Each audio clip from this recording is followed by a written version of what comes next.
Bonjour à tous et bienvenue sur ce troisième tuto consacré au logiciel Gravit Designer. Alors ce tuto s'inscrit dans une série de 5. Les 4 premiers vous permettent de vous familiariser avec des techniques et des concepts propres à l'illustration vectorielle. Enfin, le cinquième et dernier tuto vous permet de mettre en œuvre ces techniques apprises afin de créer un objet fini et directement exploitable dans un environnement de production. Alors aujourd'hui, on va partir sur le document qu'on avait créé lors du précédent tuto et on va s'attacher à remplir nos formes avec des couleurs, des motifs, des dégradés. Alors tout d'abord, je sélectionne ma grande étoile et je vois qu'immédiatement, ici, l'apparence de la partie droite de l'interface a changé. Alors j'ai ici quelque chose qu'on appelle fill en anglais et qui correspond au remplissage. Alors, il y a tout un tas de réglages à faire, on ne va pas les voir tous aujourd'hui, on va simplement voir les bases, et puis de votre côté, vous pourrez explorer de façon autonome ces fenêtres, et puis vous amuser avec les paramètres. Alors pour l'instant, on va remplir cette étoile qui est toute grise, avec une couleur unie. Donc en cliquant ici, vous voyez sur la petite pastille, eh bien j'ai une fenêtre qui s'ouvre avec tout un tas de couleurs, il y a une palette de couleurs, et par défaut, on a ici le carré de la couleur unie qui est sélectionné. Alors je vais déplacer mon curseur ici, d'accord, pour obtenir une couleur unie. Alors moi je vais prendre un rose, parce que oui, j'aime beaucoup le rose. Donc maintenant que je suis dans la partie rose, eh bien je clique quelque part, voilà. Celui-ci, un peu plus, voilà. Celui-là me paraît très bien. Alors vous voyez qu'ici, on peut rentrer soit le code hexadécimal d'une couleur, soit son code RVB. Alors moi, je viens du web, donc j'ai plutôt tendance à utiliser un code hexadécimal, mais ça après c'est comme vous voulez. Et puis enfin, on a ici à la fin la couche alpha, c'est-à-dire la transparence de l'objet. Alors soit on montre la valeur ici au clavier, soit on a un curseur, voilà, qu'on peut manipuler, et puis on s'aperçoit qu'en conséquence, eh bien, la valeur de la fenêtre de la couche alpha change. Voilà. Donc, voilà pour la couleur unie. Je peux passer ensuite au dégradé. Alors en haut, ici, j'ai d'abord un dégradé linéaire, j'ai un dégradé radial, et puis j'ai un dégradé angulaire que bon, moi personnellement, je n'utilise jamais. Alors, on va faire un petit dégradé radial. Alors, je clique. Voilà. Alors par défaut, la couleur. Alors vous voyez d'ailleurs que la fenêtre a basculé vers le haut pour avoir plus de place certainement. Alors par défaut, le logiciel nous met du noir. Donc moi, ce que je vais faire, c'est que je vais sélectionner la partie noire, vous voyez, ici. Donc c'est bien cette partie que je vais manipuler. On voit bien qu'ici, c'est du noir. Et puis, je vais aller chercher à nouveau une couleur que j'aime bien. Pourquoi pas du orange? Ça va être magnifique, là. Alors, du orange plus du rose, là, vraiment, on va être sur un truc top. Voilà, alors là, j'ai du orange. Très bien. Tiens, je vais même prendre ce orange par défaut, là. C'est plutôt pas mal.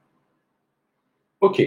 Maintenant, toujours avec ce dégradé sélectionné, eh bien, je peux venir ici sur l'objet et commencer à déplacer mon dégradé. Hein. Donc, voilà, hop, je peux mettre le rose en haut. Je peux également le manipuler pour le rendre, par exemple, plus profond à la fois verticalement et horizontalement. Je peux, vous voyez, changer sa forme également. Là, il se rétrécit complètement. Je vais rester comme ça. Et puis, je vais mettre du rose plutôt vers le haut. Voilà, ça me paraît sympa. Donc bien sûr, hein, je le disais, on peut également, avec le petit curseur de déplacement, faire naviguer le dégradé au sein de l'objet. Voilà. On a vu à peu près comment s'utiliser les dégradés. Maintenant, on va pouvoir passer au bruit. Alors le bruit, c'est très intéressant. C'est-à-dire que, vous voyez, si je clique ici sur le mot bruit, je vais avoir ce qu'on appelle du bruitographisme, c'est-à-dire des sortes de parasites. Vous voyez, c'est vraiment pas joli comme ça. Mais ces petits parasites, on peut en régler l'intensité. Vous voyez que là, je le baisse. Alors, ce qui va m'intéresser avec ce bruit, c'est de le superposer à autre chose. Par exemple, là, donc je vais faire mon petit CTRL-Z pour annuler les choses que j'ai faites et revenir à mon dégradé. Ce que je vais faire, c'est que je vais ajouter un remplissage. Donc, je me place bien sur les remplissages et ici, avec le bouton plus, hop, j'en ajoute un deuxième. Alors, pour l'instant, par défaut, il est noir. Donc, ce que je vais faire, c'est que, avec la petite pastille de remplissage, je clique. J'ajoute donc du bruit. Et ce bruit, eh bien, je vais lui donner une moindre intensité, voilà, une intensité moindre. Et puis là, ça me permet d'avoir, vous voyez, une petite texture qui est très intéressante, notamment dans un contexte d'illustration. Je vais vous montrer un exemple. Je vais vous montrer une petite illustration que j'ai faite il y a quelques temps et dans laquelle j'ai utilisé le bruit absolument systématiquement sur tous les objets de l'illustration. Alors voilà l'illustration. Ici, alors je bascule sur un autre document. Voilà, donc j'ai fait une espèce de petit guerrier et je ne sais pas si la qualité de la vidéo permet de le voir, mais on a ce petit grain sur tous les éléments qui donne un côté un peu plus vivant, un peu plus sympa que des dégradés simples. Voilà, donc je rebascule sur notre document de travail, voilà, pour qu'on se retrouve avec cette étoile un petit peu texturée, avec magnifique dégradé, c'est plutôt sympa. Donc maintenant, vous avez vu qu'on peut avoir plusieurs remplissages pour un même objet. De la même façon, on va pouvoir lui appliquer un contour et même plusieurs contours imbriqués en réalité. Alors, je me rends toujours dans la fenêtre de droite et là, j'ai quelque chose qui s'appelle Borders, c'est-à-dire tout simplement les bordures. Donc, j'ai ajouté une bordure. Par défaut, eh bien, elle est noire et elle fait 1 pixel de large. Alors ici, dans cette petite fenêtre, je peux saisir une valeur. Donc, je vais lui dire tu vas faire 10 pixels, j'appuie sur Entrée et j'ai maintenant 10 pixels de large pour ma bordure. Cette bordure, en double-cliquant dessus, je peux évidemment, comme pour le remplissage, changer sa couleur. Je peux lui donner un dégradé, vous voyez. Je vais rester sur du plein, ça me paraît plus sympa. Oups, il a raté le monsieur. Il est repassé en blanc. Donc, voilà, je vais me mettre sur du orange. C'est un petit orange sympa. Hop, voilà, je me déplace ici. Il faudrait que ça se voit un petit peu mieux que ça. Voilà. Ici, j'ai ma bordure orange. Et puis, voilà, je vais m'arrêter à cette couleur. Je resélectionne mon objet. Et vous voyez que ici, pour la bordure, j'ai une petite icône de réglage. Alors, il y a une fonctionnalité très importante. Moi, j'aime beaucoup. Vous voyez que là, mon étoile a des bords très pointus. Je trouve ça un petit peu agressif. Donc, je vais lui dire, ma ligne, en fait, à chacune de ces jointures, elle ne sera non plus carrée, mais elle sera ronde. Et là, j'ai un petit truc, voilà, c'est un peu moins agressif. Alors, on peut également positionner la bordure. Donc là, elle va se trouver circonscrite à l'intérieur de l'objet. Je vais cliquer, vous voyez qu'elle s'est déplacée. Elle peut être au milieu, elle est centrée, disons, sur le contour de l'objet, ou complètement à l'extérieur. Je vais la garder au milieu. Et je vais ajouter une nouvelle bordure. Donc j'ajoute une bordure. Cette fois-ci, je vais lui dire qu'elle fait 4 pixels de large. Et vous voyez que j'ai une nouvelle bordure circonscrite à l'intérieur de ma bordure orange. Alors je vais la modifier. Je vais lui dire qu'elle doit être blanche. Voilà. Et puis, je vais lui dire qu'elle doit avoir des extrémités non pas carrées, mais arrondies. Voilà. Petit réglage. Les jointures, maintenant, sont rondes, donc ça épouse bien, vraiment bien, ma forme, ma belle étoile. Voilà. Alors, ce que je vous ai montré sur les bordures, bien évidemment, c'est faisable sur les lignes. Donc, si je me rends ici sur mon calque ligne, eh bien, je peux aller modifier la couleur. On va prendre un beau, hop, on va prendre un joli rouge. Voilà. On va grossir sa taille. Et puis, cette fois-ci, on va lui dire qu'il a des bordures, tiens, un petit peu biseautées. Alors, pour que ça se voit, voilà, on va faire ça. Donc, il suit bien. Quelque chose de bien pointu. Voilà. Elles peuvent être rondes ou pas rondes.